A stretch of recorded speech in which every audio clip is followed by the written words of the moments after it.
Assalamualaikum warahmatullahi wabarakatuh. Salam dan bahagia. Sampailah kita pada koneksi antar materi modul 1.2 bersama saya Rizky Ayu Pramudia Trahinggali, calon guru penggerak angkatan 6 Kabupaten Kampar. Kali ini kita akan menggunakan model refleksi 4P: peristiwa, perasaan, pembelajaran, dan perencanaan. Untuk poin pertama yaitu peristiwa, terdapat dua hal yang harus kita bahas. Yang pertama adalah momen yang paling penting, menantang dan mencerahkan dalam proses pembelajaran modul 1.1 hingga modul 1.2, serta kaitan antara modul 1.1 dan 1.2. Salah satu momen penting adalah ketika saya mendapatkan kesempatan untuk mempelajari dan mengimplementasikan materi yang ada dalam modul, kemudian merefleksikan setiap pengalaman belajar yang dialami, karena semua materi yang ada dalam modul 1.1 dan modul 1.2 merupakan modul yang sangat berguna sebagai landasan dan dasar kita sebagai pendidik. Dan momen yang menantang adalah ketika saya harus mampu membagi waktu dalam melaksanakan tanggung jawab serta melaksanakan aksi nyata dari setiap modul yang telah dipelajari. Karena mampu mengelola waktu dengan baik itu dibutuhkan keyakinan dan konsisten dalam diri untuk memprioritaskan mana tugas yang akan kita kerjakan. Dan implementasi dari ilmu yang dipelajari juga merupakan hal yang menantang, karena kita harus membuat kenyataan, tidak hanya sekedar perencanaan. Momen yang mencerahkan juga saya dapatkan ketika saya mendapatkan pembelajaran di ruang kolaborasi dan elaborasi, sehingga mendapatkan penguatan dan pencerahan dari fasilitator, pengajar praktik, dan instruktur. Selanjutnya adalah kaitan antara modul 1.1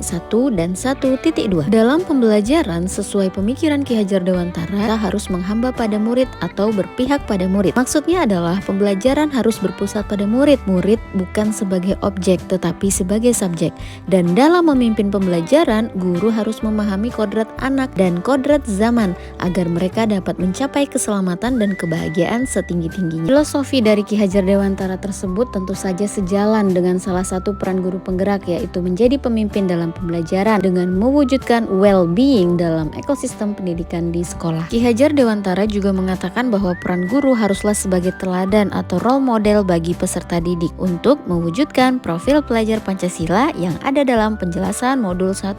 Selanjutnya berkaitan dengan budi pekerti, tentu saja berhubungan pula dengan sistem otak manusia dengan kemampuan berpikir lainnya untuk berbudi pekerti yang baik, dan berkaitan pula dengan 5 kebutuhan dasar manusia atau kebutuhan genetis yang apabila tidak terpenuhi dengan baik akan mempengaruhi perilaku atau budi pekerti mereka. Dalam modul 1.1, KHD juga menjelaskan bahwa kodrat anak adalah bermain. Singkatnya, anak harus kita buat bahagia sesuai dengan materi di modul 1.2, yaitu 5 kebutuhan dasar manusia, yang salah satunya adalah kesenangan. Kita dapat memberikan momen bermain bagi anak dengan menyediakan tantangan, gurauan, dan pembelajaran bermakna. Saat momen pembelajaran itu terjadi, saya merasa seperti gelas kosong yang sedang dituangkan air segar ke dalamnya. Air segar tersebut adalah ilmu dan pengetahuan yang luar biasa dari pengajar praktik, fasilitator, dan instruktur. Berkaitan dengan perasaan, saya merasa sangat senang dan bersyukur kepada Allah Subhanahu wa Ta'ala karena telah memberi kesempatan saya bertemu dan bergabung dengan orang-orang hebat. Penguatan dan motivasi dari lingkungan terdekat, pengajar praktik, dan fasil membuat saya dapat meningkatkan efikasi diri bahwa saya pasti bisa, dan saya termotivasi untuk melakukan praktik-praktik baik dalam ekosistem pendidikan yang ada.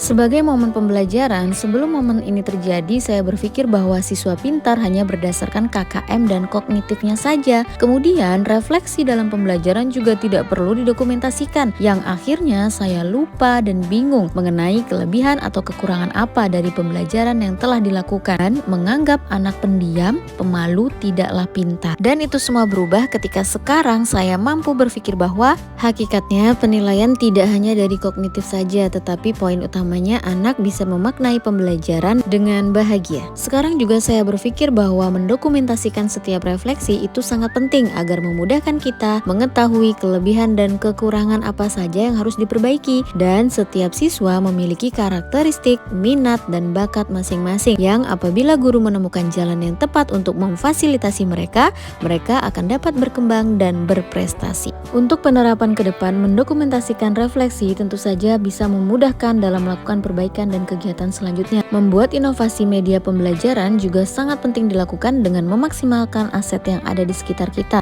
Melakukan pengembangan diri dengan mengikuti pelatihan untuk meningkatkan kompetensi sebagai pendidik, serta ikut ambil bagian dalam pengembangan komunitas praktisi yang ada. Singkat cerita, materi di modul 1.1 dan modul 1.2 sangat luar biasa. Terima kasih, salam dan bahagia. Wassalamualaikum warahmatullahi wabarakatuh.